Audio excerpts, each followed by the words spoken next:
Eloquent ادب کے ویور سے گزارش ہے کہ ہمارے چینل کے پلے لسٹ آپشن کو ایکسپلور کریں اور جتنے بھی آڈیو بکس کمپلیٹ ہو چکے ہیں جیسے داستان ایمن فروشوں کی، شمشیر بے نیام، آخری چٹان اور ایک بت شکن پیدا ہوا، فردوس ابلیس اور نیل بہتا رہا، اندلس کی ناگن، مارکہ کربلا، ان سب آڈیو بکس کو خود بھی سنیں اور زیادہ سے زیادہ شیئر کرنے کی کوشش کریں۔ یہی ہمیں سپورٹ کرنے کا بہترین طریقہ ہے۔ جزاک اللہ۔ بسم اللہ الرحمن الرحیم۔ آغا حسن کو سپہ سالاری ملی تو فوج کے طور ادوار ہی بدل گئے، کیونکہ آغا حسن ایک مخلص، سچا اور کھرا مسلمان ہونے کے ساتھ ساتھ ایک بہادر اور جنگجو مجاہد بھی تھا۔ پوری فوج میں آغا حسن کی آمد سے غیرت، حمیت اور شجاعت کی لہر دوڑ گئی۔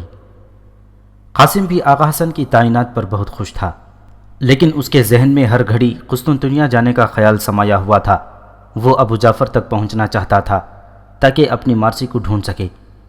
حقیقت تو یہ ہے کہ اس کے دل نے گزشتہ 6-7 سالوں میں کبھی بھی یہ تسلیم نہیں کیا تھا کہ مارسی مر چکی ہے۔ اس کے ذہن میں مارسی ہر وقت موجود تھی، لیکن جب سے اسے مارسی کے زندہ ہونے کی خبر ملی تھی، اس کی نیندیں اڑ چکی تھیں۔ وہ ہر لمحہ قسطنطنیہ جانے کے بارے میں سوچتا رہتا۔ گھر میں حمیرہ نے اسے پریشان دیکھا تو ایک دن پوچھ لیا، آج کل آپ دل گرفتہ دکھائی دیتے ہیں، لگتا ہے کسی پچھڑے ہوئے کی یاد ستا رہی ہے۔ قاسم نے حمیرہ کو مارسی کے بارے میں سب کچھ بتا رکھا تھا، چنانچہ اس نے مسکراتے ہوئے جواب دیا، ہاں، دراصل مجھے ایک عجیب اطلاع ملی ہے، سوچتا ہوں تمہیں بتاؤں یا نہ بتاؤں۔ ایسی بھی کیا اطلاع ہے جو آپ مجھے بتاتے ہوئے گھبراتے ہیں؟ آپ بے فکر ہو کر بتائیے۔ آپ نے مارسی سے محبت کی ہے، لیکن میں نے آپ سے محبت کی ہے، مجھے کچھ فرق نہیں پڑتا، چاہے آپ اس گھر میں مارسی کو زندہ کر کے ہی کیوں نہ لے آئیں۔ قاسم حمیرہ کی بات سے ششت رہ گیا اور اسے اپنی پیاری بیوی پر بے طرح پیار آنے لگا۔ اس نے حمیرہ کو اپنی باہوں میں بھر لیا اور اپنے ساتھ بھینچتے ہوئے اس کے سر پر اپنی تھوڑی ٹکا دی۔ حمیرہ، تم میری زندگی ہو، میری بچی کی ماں ہو، اور سچ تو یہ ہے کہ میری محبت ہو۔ حمیرہ، میں تم سے کچھ نہیں چھپاؤں گا۔ مجھے اطلاع ملی ہے کہ مارسی شہید نہیں ہوئی ہے، ابھی تک زندہ ہے، لیکن یہ معلوم نہیں ہو سکا کہ وہ کہاں ہے۔ اس کی ماں کا قاتل اور اس کو یہاں سے اغوا کر کے لے جانے والا شخص قسطنطنیہ میں ہے اور اس کا پتہ چل گیا ہے۔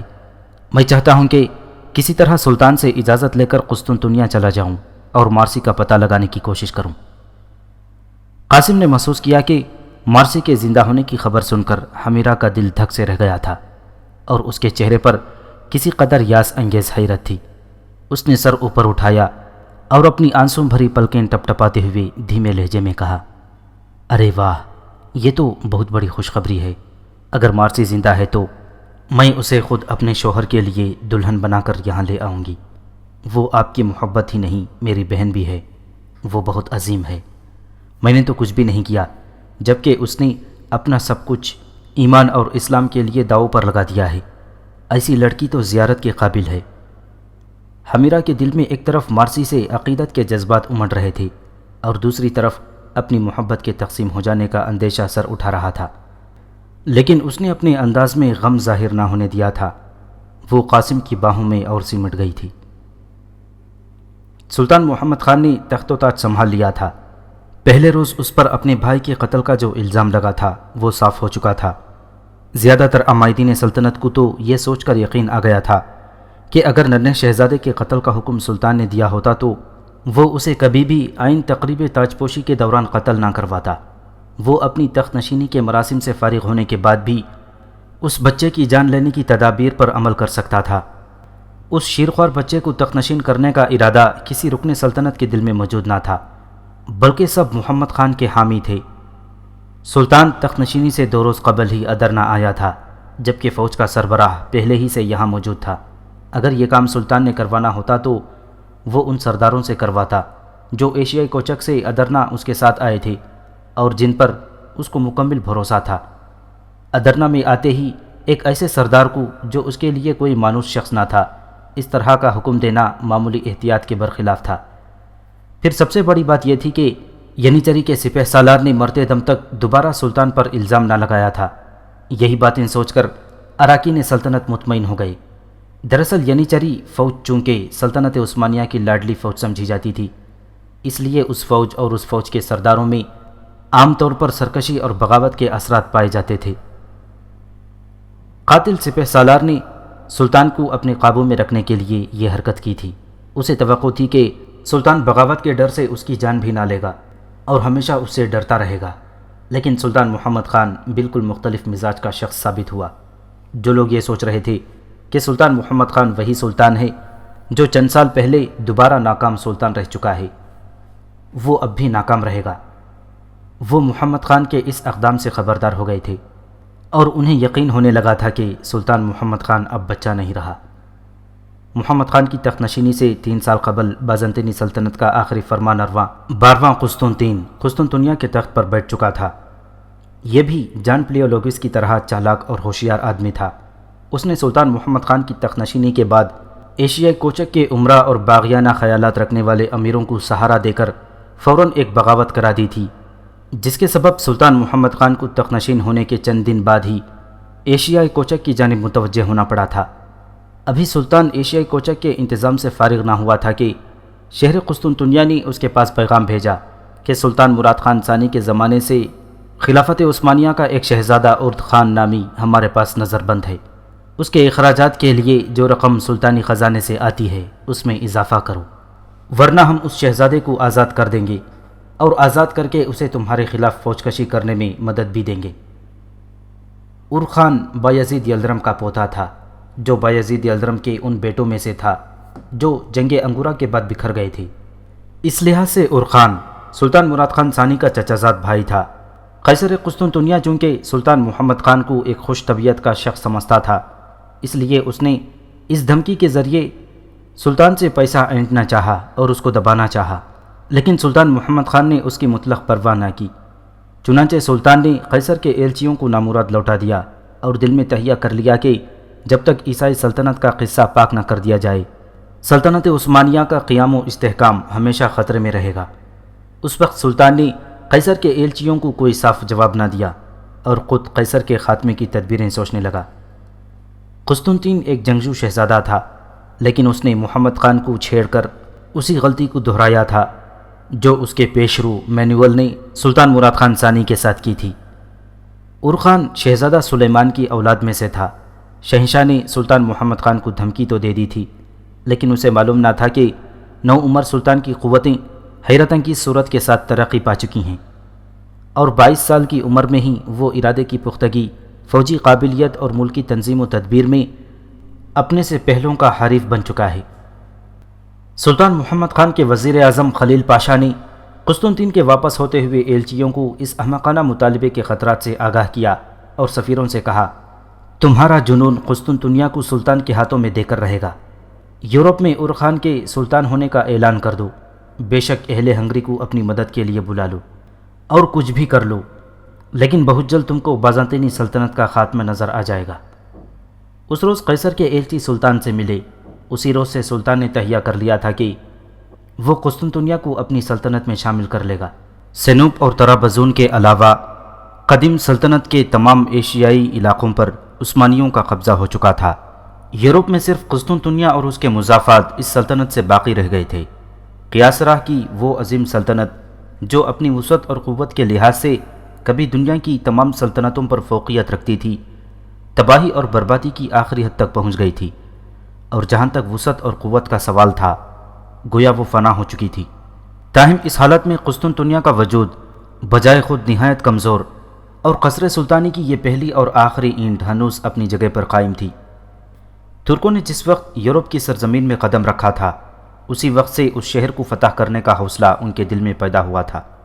جوں جوں فتوحات کا دائرہ بڑھتا جاتا تھا، ان کے دلوں میں ارادے کی پختگی اور قوت آتی جاتی تھی، اور بالآخر اس کا پہلا عملی اظہار بایزید یلدرم کے عہد میں ہوا تھا، جب اس نے آبنائے باسفورس کے مشرقی ساحل پر ایک مضبوط قلعہ تعمیر کرانے کے بعد قسطنطنیہ کا محاصرہ کر لیا تھا۔ لیکن محاصرے کو چند ہی روز گزرے تھے کہ تیموری حملے نے بایزید کو یہ محاصرہ اٹھا لینے پر مجبور کر دیا تھا، اور جنگ انگورا کے بعد کچھ دنوں کے لیے قسطنطنیہ محفوظ و مامون ہو گیا تھا۔ سلطان مراد خان ثانی اگرچہ شہنشاہ سے آویزش پیدا نہیں کرنا چاہتا تھا، لیکن خود شہنشاہ کی غداری نے اسے مجبور کیا کہ سلطنت کی حفاظت کے خیال سے سازشوں کے مرکز قسطنطنیہ پر قبضہ کر کے ہمیشہ کے لیے اس فتنے سے اتصال کر دے۔ مگر سلطنت بازنطینی کے ایام حیات ابھی کچھ باقی تھے، اور سلطان مراد خان کو بھی محاصرہ اٹھا کر اپنی ایک بغاوت فرد کرنے کے لیے جانا پڑا تھا۔ سلطان محمد خان اچھی طرح جانتا تھا کہ بحر مارمورہ کے دونوں ساحلوں پر عثمانیوں کی حکومت ہے اور درمیان میں قسطنطنیہ عیسائیوں کے قبضے میں ہے۔ چنانچہ جب تک قسطنطنیہ رہا، سلطان کے ایشیائی اور یورپی حصوں کا تعلق قائم نہیں رہ سکتا، لہٰذا اب اسے عیسائی سازشوں کا قلع خما کرنے کے لیے قسطنطنیہ پر یلغار کرنی تھی۔ وہاں اپنی سلطنت میں استحکام کے لیے بھی اس کا قسطنطنیہ پر حملہ ناگزیر تھا۔ یہ وجوہات تھیں جن کی بنا پر اس نے پہلے روز ہی قسطنطنیہ پر حملے کا فیصلہ کیا تھا، اور اسی طرح اس نے اپنے دور حکومت کے سب سے عظیم الشان کارنامے کے لیے تیاریاں شروع کر دیں۔ قیصر کے ایلچیوں کے چلے جانے کے بعد سلطان ایشیائی کوچک واپس آیا اور سب سے پہلے اپنے وزراء، امراء، سالاروں اور عمائدین سلطنت کا اجلاس طلب کیا۔ اس اجلاس میں قاسم بھی موجود تھا۔ سلطان چاہتا تھا کہ اپنے اراکین سلطنت کو نہ صرف اپنے ارادے سے آگاہ کرے بلکہ ان سے قسطنطنیہ پر حملے کی منظوری بھی حاصل کر لے۔ یہ اتفاق ایک حسن اتفاق تھا کہ جس دن سلطان نے یہ اجلاس طلب کیا، اسی دن ادرنا میں شہنشاہ قسطنطنیہ کی ایک اور سفارت پہنچی۔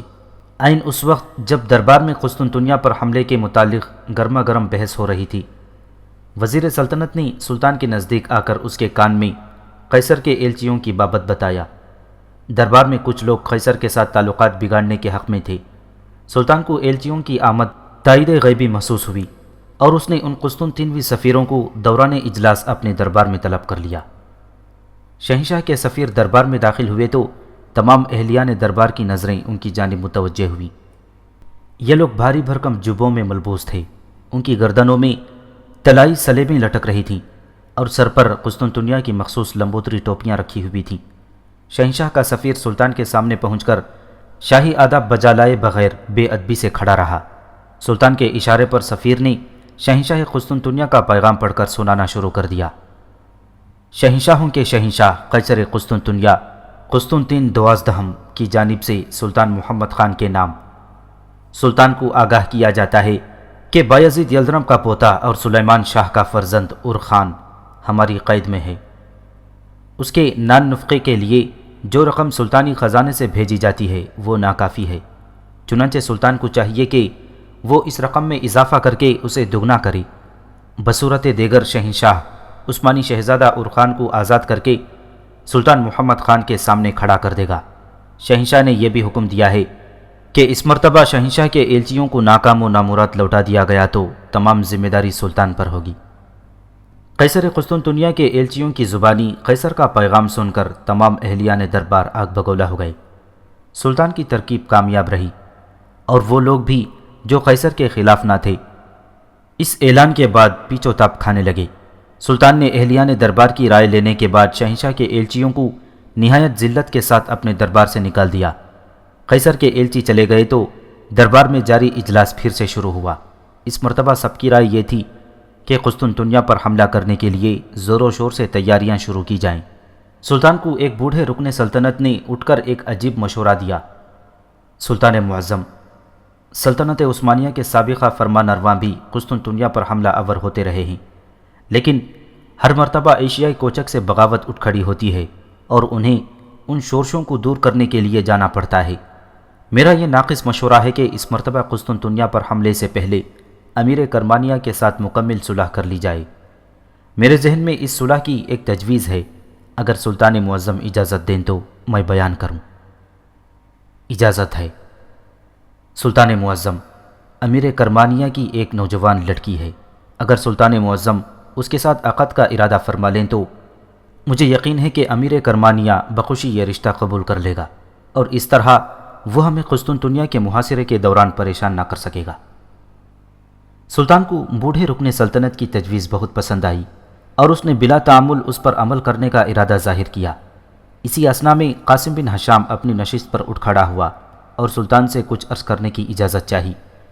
سلطان نے قاسم بن ہشام کی جانب دیکھا اور مسکراتے ہوئے بات کرنے کی اجازت دی۔ سلطان معظم، امیر کرمانیہ کے ساتھ صلح کرنے کا مشورہ بے حد عمدہ اور بصیرت افروز ہے۔ اسی طرح میری رائے یہ ہے کہ قسطنطنیہ پر حملے سے پہلے شاہ ہنگری ہونیاڈے سے بھی صلح کر لی جائے، کیونکہ پے در پے شکستوں کے بعد شاہ ہنگری بھی ہر دم اس طاق میں رہتا ہے کہ اسے سلطنت عثمانیہ سے بدلہ لینے کا موقع ملے۔ لیکن اس سے پہلے کہ سلطان کوئی جواب دیتا، ایک نوجوان وزیر سلطنت اپنی نشست سے اٹھا اور عرض کی، سلطان معظم، محترم قاسم بن ہشام کی عجیب رائے سن کر مجھے حیرت ہوتی ہے۔ بھلا یہ کیسے ممکن ہے کہ ایک صلیبی جنگ کا سربراہ ہونیاڈے موقع ملنے پر ہمارے خلاف تلوار نہ اٹھائے گا؟ وزیر سلطنت کی بات میں وزن تھا۔ اب سلطان دیگر عمائدین سلطنت کی رائے جاننا چاہتا تھا، چنانچہ سلطان نے اہل اجلاس کو تبصرہ کرنے کی اجازت دی۔ وہی رکن سلطنت پھر اٹھا اور کہنے لگا، سلطان معظم، قاسم بن ہشام کی رائے غیر درست نہیں۔ ہونیاڈے کے ساتھ صلح کی جا سکتی ہے، کیونکہ ہونیاڈے خود شہنشاہ قسطنطنیہ کے خلاف مذہبی اختلافات رکھتا ہے۔ اس طرح قسطنطنیائی افواج کا سپہ سالار گرینڈ ڈیوک نوٹاراز بھی ہونیاڈے کو اس کے اختلافات کی وجہ سے ناپسند کرتا ہے۔ اس میں کچھ شک نہیں کہ دونوں عیسائی ہیں۔ سلطان معظم، جب سے عیسائیت دو بڑے مذہبی فرقوں میں تقسیم ہوئی ہے، اس کا مرکز اتحاد پارا پارا ہو کر رہ گیا ہے۔ دونوں فرقے ایک دوسرے کو کافر، مرتد اور گمراہ کہتے رہتے ہیں۔ ان میں اتنی محبت بھی باقی نہیں رہی کہ کسی دوسرے دشمن، مثلا مسلمانوں کے خلاف کبھی متحد ہو سکیں۔ سلطان بوڑھے رکن سلطنت کی باتیں بڑے غور سے سن رہا تھا۔ وزیر اعظم خلیل پاشا پہلی مرتبہ اپنی نشست سے اٹھا اور کہنے لگا، سلطان معظم، اراکین سلطنت کی دانش مندی اگر اسی طرح قائم رہی تو مجھے یقین ہے کہ سلطنت عثمانیہ کا زوال نہیں آ سکتا۔ اہل قسطنطنیہ ابھی تک یونانی قدیم کلیسا کے ساتھ وابستہ ہیں اور قسطنطنیہ ہی اس فرقے کا مرکز ہے۔ اس کے برعکس اہل ہنگری نئے فرقے رومن کیتھولک کے ساتھ وابستہ ہے، جس کا مرکز روما میں پاپائے روم کا کلیسا ہے۔ ان کا یہ نفاق اسلام کے لیے اللہ کی امداد غیبی ہے۔ یہی مناسب وقت ہے کہ ہم عیسائیت پر ایک آخری اور کاری ضرب لگائیں۔ میں قاسم بن ہشام کے مشورے کی تائید کرتا ہوں۔ اب سلطان محمد کے لیے مزید کسی کا مشورہ سننا ضروری نہ تھا، چنانچہ اس نے ایک سفارت تیار کرنے کا حکم دیا جسے ہونیاڈے کے ساتھ صلح کی بات چیت کے لیے روانہ کیا جاتا۔ سلطان نے ہونیاڈے کو 3 سال کی جنگ بندی کا پیغام بھیجا اور اسے راضی کرنے کے لیے کافی نرم زبان استعمال کی۔ اسی طرح اب اہل اجلاس کو شمالی یورپ کی طرف سے بھی کوئی خطرہ باقی نہیں رہے گا۔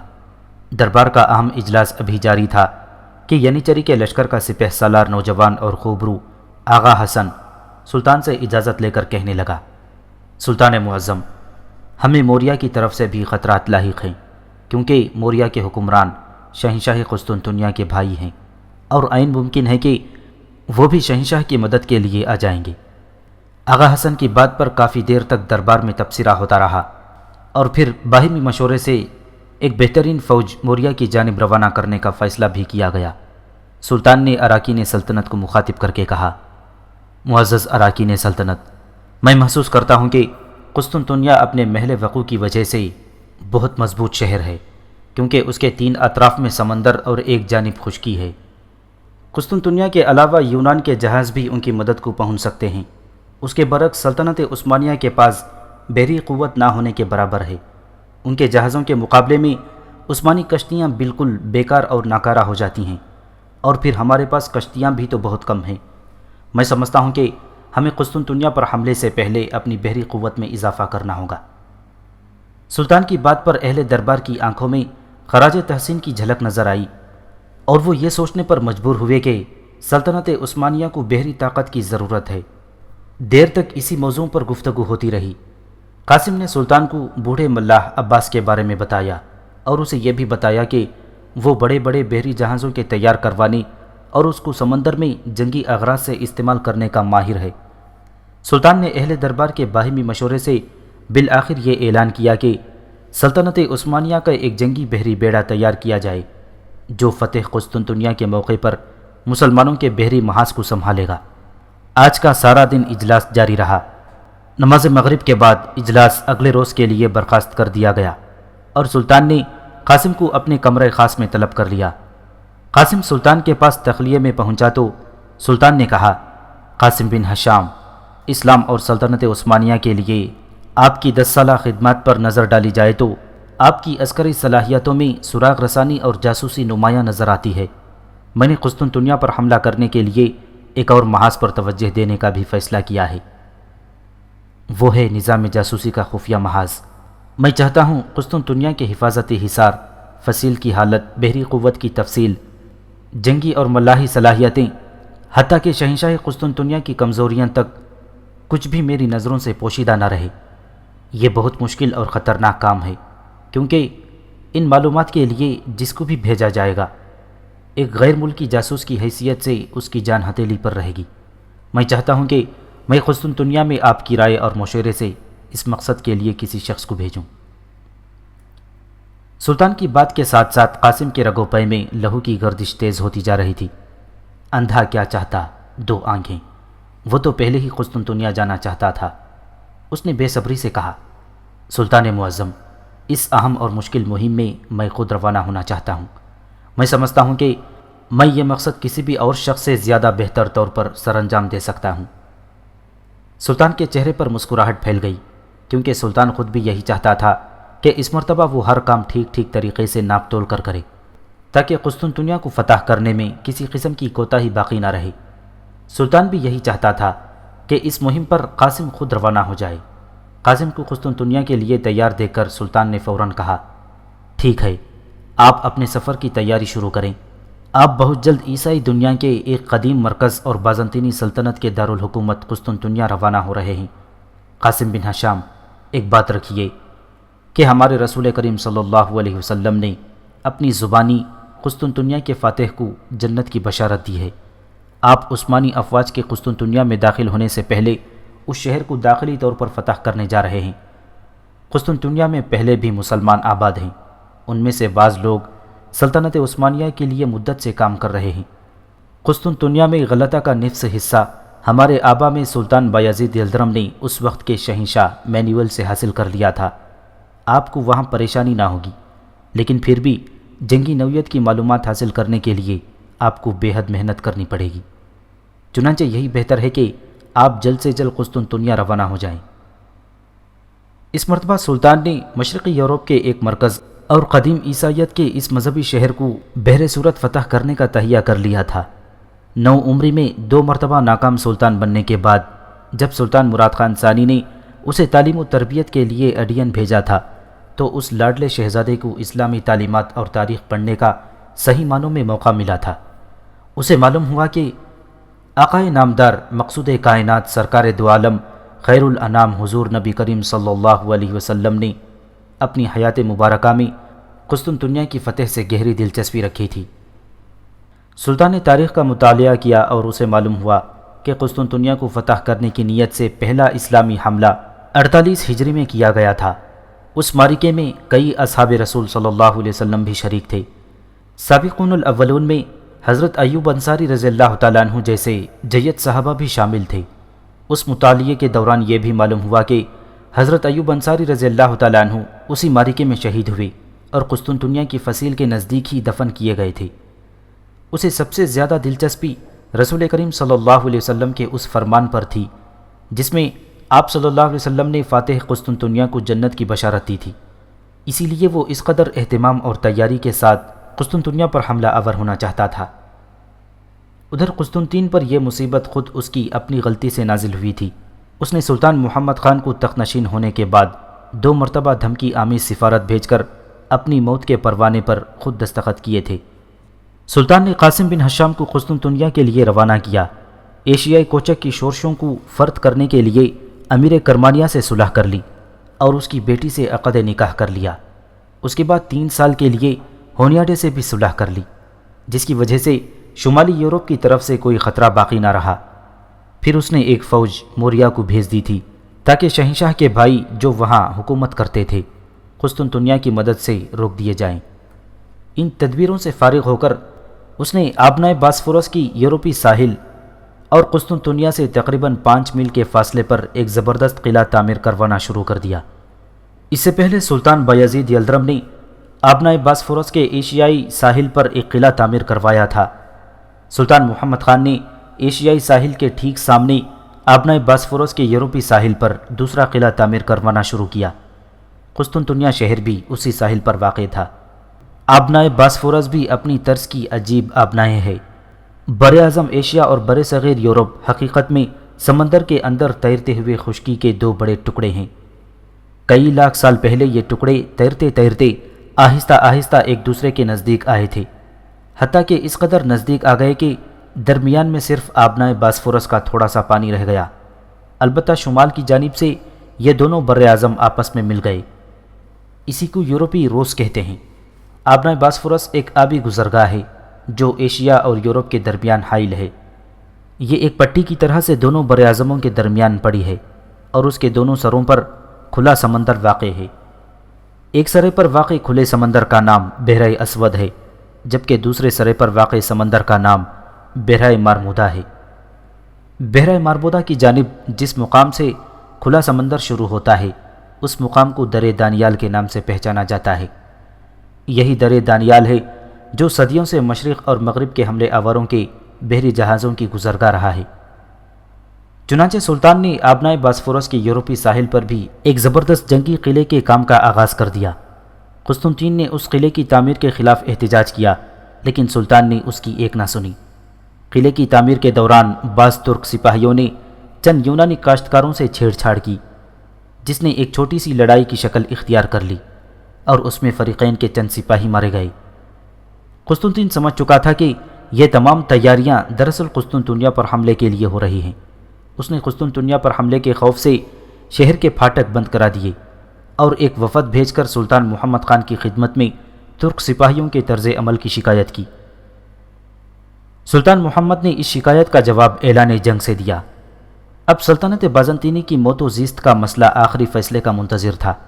سلطان محمد کے اتوار بتاتے تھے کہ وہ اس مرتبہ کسی صورت شہنشاہ کو معاف کرنے والا نہیں ہے۔ دراصل سلطان نے اندازہ لگا لیا تھا کہ جب تک قسطنطنیہ فتح نہ ہو اسلامی سلطنت کو مکمل نہیں کہا جا سکتا، کیونکہ قسطنطنیہ سید الانبیاء نبی کریم صلی اللہ علیہ وسلم کی خواہش تھی۔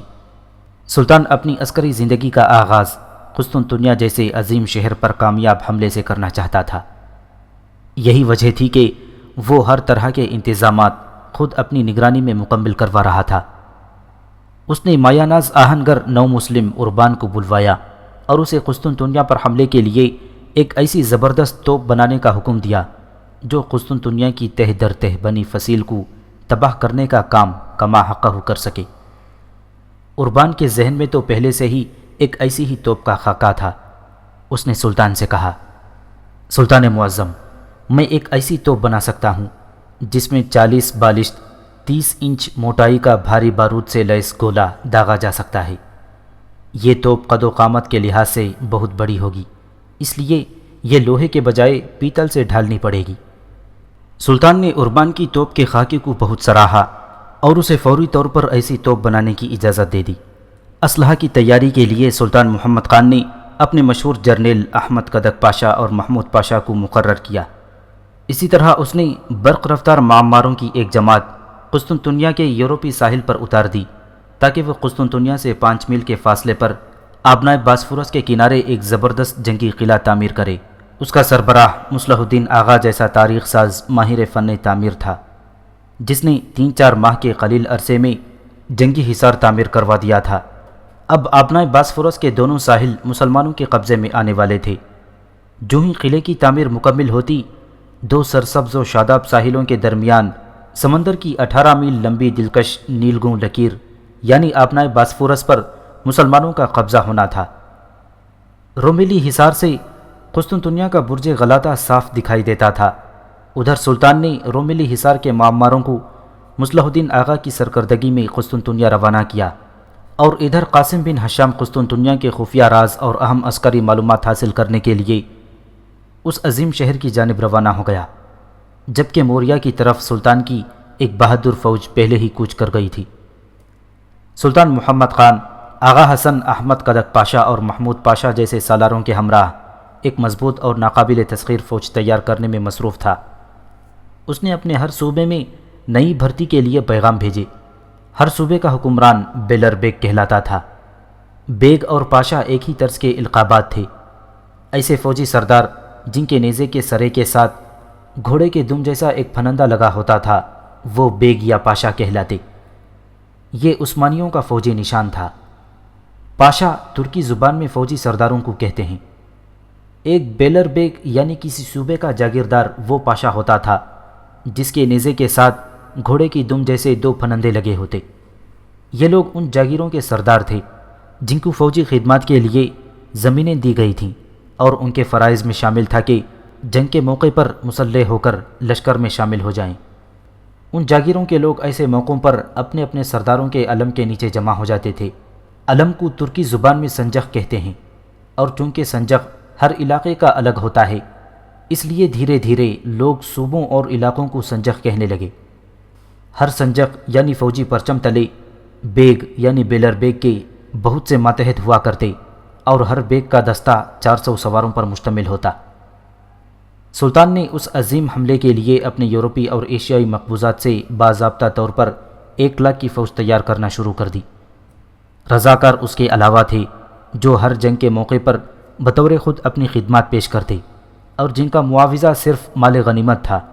ان دونوں قسم کی افواج میں زیادہ شان و شوکت اور عظمت و شہرت یعنی چریکی تھی جس کا سپہ سالار آغا حسن تھا۔ ایک طرف اگر آغا حسن سلطان کی فوج کے لیے ایک مایہ ناز اور بہادر سالار تھا، تو دوسری طرف احمد کدک پاشا اور محمود پاشا صوبے داری فوج کے جنگجو جرنیل تھے۔ بحریہ کو مضبوط کرنے کے لیے سلطان نے ایک مضبوط بحری بیڑا تیار کرنے کا حکم دیا جس میں کم سے کم 180 جہاز شامل ہوتے۔ چھوٹی بڑی کشتیوں کی تعداد الگ تھی جو پہلے سے عثمانی بحریہ کا حصہ تھیں۔ سلطان محمد خان ایک باصلاحیت نوجوان تھا جس کی خداداد قابلیت کے جوہر رزم و بزم دونوں جگہ یکساں طور پر نمایاں تھے۔ ایڈین کے مقام پر اس نے بہترین اساتذہ سے حیرت انگیز تیزی کے ساتھ علوم و فنون کی تحصیل کی تھی۔ وہ اپنی مادری زبان کے علاوہ عربی، فارسی، عبرانی، لاطینی اور یونانی زبانوں میں بھی قدرت رکھتا تھا۔ سلطان محمد کی نظر نہ صرف دنیا کی تاریخ پر تھی بلکہ کرۂ ارض کے جغرافیائے سے بھی پوری طرح واقف تھا۔ وہ ایک بلند پایہ شاعر اور شعر و سخن کا بہت بڑا رسیہ تھا۔ سلطان محمد خان کو اپنے وقت کے جید عالم اور فقیہ ملا عبد الرحمن جامی کے ساتھ براہ راست نسبت تھی، اور وہ ہندوستان کے خواجہ جہاں کی عقیدت سے بھی پیش رہتا تھا۔ سلطان کی صوبیداری افواج کا سالار محمود پاشا بھی سپاہی ہونے کے ساتھ ساتھ شاعر بھی تھا۔ قسطنطنیہ پر حملے کا ارادہ کیا تو سلطان نے انتہائی گہری نظر کے ساتھ پلوٹاک کی مشہور و معروف تصنیف جو یونان اور روم کے تذکروں پر مشتمل تھی پڑھنا شروع کر دی تھی۔ اس نے سکندر اعظم قسطنطین اول اور تھیوڈوسیس کے حالات زندگی کا مطالعہ کر کے قسطنطین کے طویل ماضی کو ازبر کر لیا۔ ان دنوں اس خطے کی صورتحال یہ تھی کہ ایشیائی کوچک میں امیر کرمانیہ راضی برضا خاموش تھا۔ البانیہ میں سلطان محمد خان کے ساتھ پل کر جوان ہونے والا سکندر بیگ مرتد ہو کر البانیہ پر قابض تھا، لیکن سلطان ابھی تک ضدی سکندر بیگ کو نہ چھیڑنا چاہتا تھا۔ ولیشیا کا سربراہ ولاد ایک ظالم اور کینہ پرور شخص تھا، اور جو قیدیوں کے جسموں میں میخیں ٹھونک کر ہلاک کر دیا کرتا تھا، لیکن اس میں اتنی ہمت نہ تھی کہ وہ سلطان کے مقابلے پر آتا۔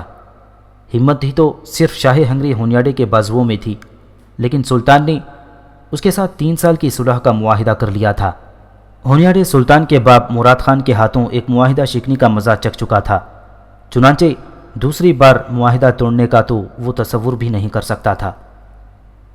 اب صرف موریا ہی ایک ایسا علاقہ تھا جہاں سے قسطنطنیہ کے لیے بروقت کمک مہیا کی جا سکتی تھی۔ چنانچہ سلطان کی ایک ماہر فوج موریا حملوں کا راستہ روکنے کے لیے موریا کی جانب چل دی تھی۔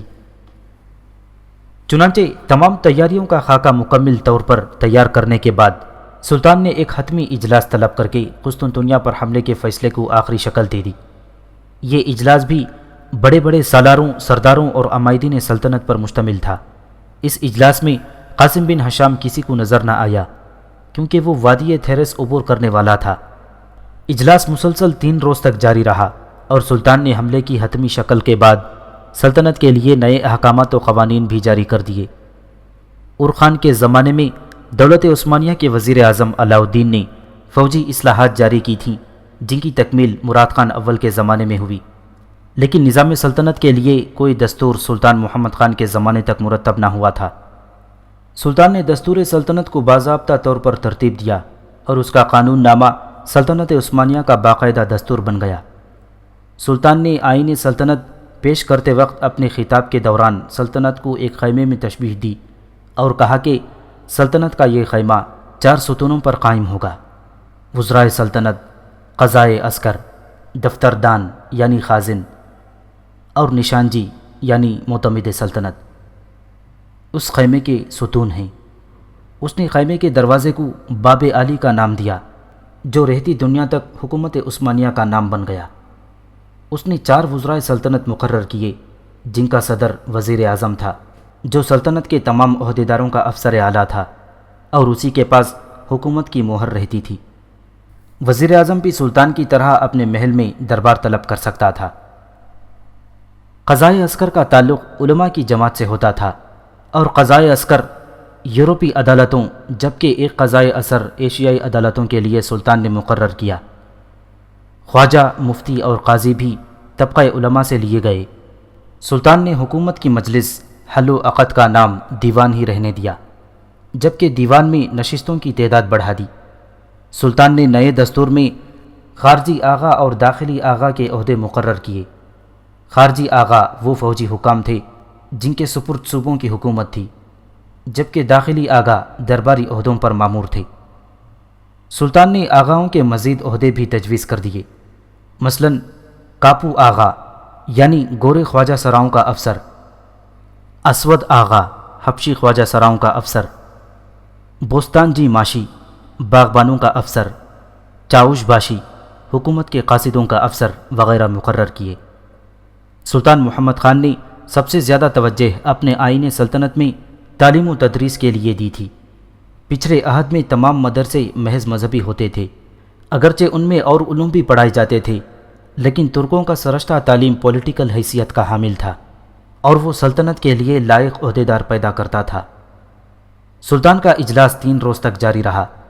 تیسرے روز سلطان نے اختتامی تقریر کرتے ہوئے کہا: معزز اراکین سلطنت، الحمدللہ، اللہ کے فضل و کرم سے ہم نے سلطنت کے نظام کو علماء ملت اور عمائدین سلطنت کے مشورے سے پہلے کی نسبت بہت بہتر بنا دیا ہے۔ اب ہم پورے اطمینان کے ساتھ اس فاتح لشکر کا حصہ بن سکتے ہیں جس میں شامل مسلمان مجاہدوں کو رسول کریم صلی اللہ علیہ وسلم نے اسی دنیا میں مغفرت کی خبر سنائی تھی۔ سلطنت عثمانیہ کے جانباز سپہ سالاروں، جب سے رومی بادشاہ قسطنطین نے 3 صدی عیسوی میں عیسائی مذہب قبول کر کے اس شہر کو اپنا پایہ تخت بنایا تھا، اسی روز سے اس کا نام قسطنطنیہ ہو گیا تھا۔ یہ شہر عرصہ دراز تک بازنطینی سلطنت اور عیسائی مذہب دونوں کا اہم ترین مرکز رہا ہے۔ حضرت انس رضی اللہ تعالیٰ عنہ کی خالہ ام حرام بنت ملحان رضی اللہ تعالیٰ عنہ رسول کریم صلی اللہ علیہ وسلم کی رضائی رشتہ دار تھیں۔ ایک روز آپ صلی اللہ علیہ وسلم ان کے گھر سوئے ہوئے تھے کہ اچانک بیدار ہوئے تو آپ کے چہرے مبارک پر تبسم تھا، اور ام حرام نے تبسم کی وجہ پوچھی تو آپ صلی اللہ علیہ وسلم نے فرمایا کہ مجھے خواب میں اپنی امت کے وہ لوگ دکھائی دیے جو جہاد کے لیے سمندر کی موجوں پر اس طرح سفر کریں گے جیسے تخت پر بادشاہ بیٹھے ہوں۔ حضرت ام حرام نے عرض کیا کہ یا رسول اللہ، دعا فرما دیجئے کہ اللہ تعالیٰ مجھے بھی ان لوگوں میں شامل فرما لے۔ آپ صلی اللہ علیہ وسلم نے دعا فرما دی اور دوبارہ محو خواب ہو گئے۔ تھوڑی دیر بعد پھر بیدار ہوئے تو دوبارہ چہرے مبارک تبسم سے کھلا ہوا تھا۔ حضرت ام حرام نے دوبارہ وجہ پوچھی تو آپ صلی اللہ علیہ وسلم نے فرمایا کہ میری امت کا پہلا لشکر جو قیصر یعنی روم کے شہر قسطنطنیہ پر جہاد کرے گا، اس کی مغفرت کی بشارت دی گئی ہے۔ حضرت ام حرام نے دوبارہ دعا کی درخواست کی، لیکن آپ صلی اللہ علیہ وسلم نے فرمایا نہیں، تم پہلے لشکر میں شامل ہو۔ معززین اراکین سلطنت، آن حضرت صلی اللہ علیہ وسلم کی یہ دونوں بشارتیں اس طرح پوری ہوئیں کہ حضرت عثمان غنی رضی اللہ تعالیٰ عنہ کے عہد خلافت میں حضرت معاویہ رضی اللہ تعالیٰ عنہ نے قبرص پر حملہ کیا تھا۔ یہ تاریخ اسلام کی پہلی بحری مہم تھی اور اس میں حضرت ام حرام رضی اللہ تعالیٰ عنہ اپنے شوہر حضرت عبادہ بن صامت رضی اللہ تعالیٰ عنہ کے ساتھ لشکر میں شامل ہوئی۔ یہ جنگی مہم اس لحاظ سے کامیاب رہی کہ اہل قبرص نے مسلمانوں سے صلح کر لی، اور جب مسلمان واپس ہونے لگے تو حضرت ام حرام رضی اللہ تعالیٰ عنہ ایک گھوڑے پر سے گر کر جام شہادت نوش فرما گئیں۔ یہ نبی کریم صلی اللہ علیہ وسلم کی پہلی بشارت کی تکمیل تھی۔ بشارت کا دوسرا حصہ مجاہدین قسطنطنیہ سے متعلق تھا۔ چنانچہ قسطنطنیہ پر جہاد کرنے کے لیے حضرت معاویہ رضی اللہ تعالیٰ عنہ کے عہد خلافت میں ایک لشکر نے قسطنطنیہ پر حملہ کیا۔ اس لشکر میں حضرت امیر معاویہ رضی اللہ تعالیٰ عنہ کا بیٹا یزید بھی شامل تھا، اور جیت صحابی رسول حضرت ابو ایوب انصاری رضی اللہ تعالیٰ عنہ بھی شامل تھے۔ یہ مسلمانوں کی طرف سے قسطنطنیہ کا پہلا محاصرہ تھا جو کافی مدت تک جاری رہا، اور حضرت ابو ایوب انصاری رضی اللہ تعالیٰ عنہ اسی محاصرے کے دوران بیمار ہو کر شہید ہوئے اور اس عظیم شہر کی فصیل کے نیچے مدفون ہوئے۔ لیکن یہ لشکر قسطنطنیہ کو فتح نہ کر سکا۔ البتہ رسول کریم صلی اللہ علیہ وسلم کی بشارت کا دوسرا حصہ بھی مکمل ہوا۔ محترم اراکین سلطنت، یاد رکھیے کہ صرف یہ بشارت ہی نہیں، رسول کریم صلی اللہ علیہ وسلم کی ایک اور حدیث بھی ہے جس میں صرف قسطنطنیہ پر جہاد کرنے والوں کی بات آپ صلی اللہ علیہ وسلم نے نہیں فرمائی، بلکہ اس شہر کو فتح کرنے والوں کو آپ نے خوشخبری سنائی ہے۔ حضرت بشر بن سحیم رضی اللہ تعالیٰ عنہ سے ایک حدیث روایت ہے، تم ضرور قسطنطنیہ فتح کر لوگی، بس بہتر امیر اس کا امیر ہوگا اور بہتر لشکر وہ لشکر ہوگا۔ چنانچہ اس حدیث میں بیان کردہ سعادت کے حصول کے لیے بہت سے مسلمان حکمرانوں نے قسطنطنیہ پر حملہ کیا، جن میں حضرت عمر بن عبدالعزیز رحمۃ اللہ علیہ، حشام بن عبد الملک، مہدی عباسی اور خلیفہ ہارون رشید وغیرہ شامل ہیں، لیکن کوئی بھی اس شہر کو فتح نہ کر سکا۔ سلطنت عثمانیہ غالباً دست قدرت نے قائم ہی اسی لیے کی تھی کہ وہ بابرکت لشکر وجود میں آ سکے جسے نبی کریم صلی اللہ علیہ وسلم نے بہتر لشکر کہہ کر پکارا ہے۔ ہمارے دادا سلطان بایزید یلدرم نے 1402 عیسوی میں قسطنطنیہ پر پوری قوت کے ساتھ محاصرہ کیا۔ قریب تھا کہ وہ اس شہر کو فتح کر لیتے کہ تیمور لنگ نے ایشیائی کوچک پر حملہ کر دیا، جس کے نتیجے میں انہیں محاصرہ اٹھانا پڑا۔ یہ آج سے 50 سال پہلے کا واقعہ ہے، اور اہلیان دربار میں بعض بزرگان سلطنت کو بھی یاد ہوگا۔ اس کے بعد ہمارے آبا میں سے ہمارے والد محترم تک سب نے اس شہر کا محاصرہ کیا تھا، لیکن سب ناکام رہے۔ معزز عمائدین سلطنت، آج ہم بھی اسی لشکر میں شامل ہونے کی سعادت حاصل کر رہے ہیں جس کا قیام ہمارے ارادوں پر منحصر ہے۔ قسطنطنیہ ایسے مقام پر واقع ہے کہ جب تک یہ شہر فتح نہیں ہو جاتا، اسلامی سلطنت کو مکمل نہیں کہا جا سکتا، اور مجھے یقین ہے کہ جس دن یہ قدیم شہر تسخیر کر لیا گیا، اس کے بعد کوئی بھی قیصر دوبارہ پیدا نہ ہو سکے گا، کیونکہ رسالت مآب صلی اللہ علیہ وسلم کا یہ بھی ارشاد ہے، جب قیصر ہلاک ہو گیا تو پھر کوئی قیصر پیدا نہیں ہوگا۔ السلام علیکم ورحمۃ اللہ وبرکاتہ۔ یہ دربار سلطنت میں سلطان محمد خان کی اختتامی تقریر تھی۔ اہلیان دربار اپنے سلطان کی اسلامی معلومات دیکھ کر حیران رہ گئے۔ انہیں توقع نہ تھی کہ کل تک 2 مرتبہ ناکام ہونے والا نو عمر سلطان اب یوں عالم فاضل اور صاحب دانش ہو چکا ہے۔ یہ تھا سلطان محمد خان، جو اب دنیا کے عظیم شہر قسطنطنیہ کو فتح کرنے کے لیے رخصت سفر باندھنے والا تھا۔ دنیا کی تاریخ ایک نئی کروٹ لینے والی تھی، اور مسلم فتوحات کی تکمیل کے ساتھ یورپ کی نشاط ثانیہ کا نیا دور شروع ہونے والا تھا۔